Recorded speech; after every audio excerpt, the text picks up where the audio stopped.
ನಾನು ಸೋತದ್ದು ಪರೀಕ್ಷೆಯಲ್ಲ, ನನ್ನನ್ನೇ ನಂಬಿದ ನಂಬಿಕೆಯಲ್ಲಿ.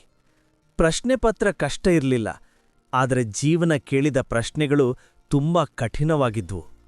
1 ಮಾರ್ಕ್ ಕಡಿಮೆಯಾದ್ದಕ್ಕೆ ನಾನು ಅಳ್ಳಿಲ್ಲ, ಆದರೆ ನನ್ಮೇಲೆ ನಂಬಿಕೆ ಇಟ್ಟವರ ಕಣ್ಣಲ್ಲಿ ಕಂಡ ನಿರಾಸೆ, ಅದು ನನ್ನ ಹೃದಯ ಮುಳಿದಿತ್ತು.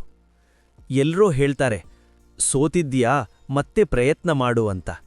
ಆದರೆ ಯಾರಿಗೂ ಗೊತ್ತಿಲ್ಲ ಮತ್ತೆ ಎದ್ದೇಳಕ್ಕೆ ಎಷ್ಟು ಧೈರ್ಯ ಬೇಕು ಅಂತ. ಪ್ರತಿ ರಾತ್ರಿ ನಾನು ನನ್ನನ್ನೇ ಕೇಳ್ಕೊಳ್ತಿದ್ದೆ, ನೀನು ಸಾಕಾಗ್ತೀಯಾ ಅಂತ. ಆದ್ರೂ ಇನ್ನೂ ಪ್ರಯತ್ನಿಸುತ್ತಿದ್ದೇನೆ, ಏಕೆಂದ್ರೆ ಸೋಲು ನನ್ನ ಅಂತ್ಯ ಅಲ್ಲ, ಅದು ನನ್ನ ಕಥೆಯ ಒಂದು ಅಧ್ಯಾಯ ಮಾತ್ರ. ನನ್ನ ಕನಸುಗಳು ಇನ್ನೂ ಸತ್ತಿಲ್ಲ, ನನ್ನ ಆಸೆಗಳು ಇನ್ನೂ ನಿಲ್ಲಿಲ್ಲ. ಒಂದು ದಿನ ನನ್ನ ಸೋಲುಗಳೇ ನನ್ನ ಯಶಸ್ಸಿನ ಕಾರಣ ಆಗ್ತವೆ. ಆ ದಿನ ನನ್ಮೇಲೆ ನಂಬಿಕೆ ಕಳೆದುಕೊಂಡವರಿಗಲ್ಲ, ನನ್ನನ್ನೇ ನಂಬಿಕೊಂಡ ನನಗೆ ಉತ್ತರ ಸಿಗುತ್ತದೆ.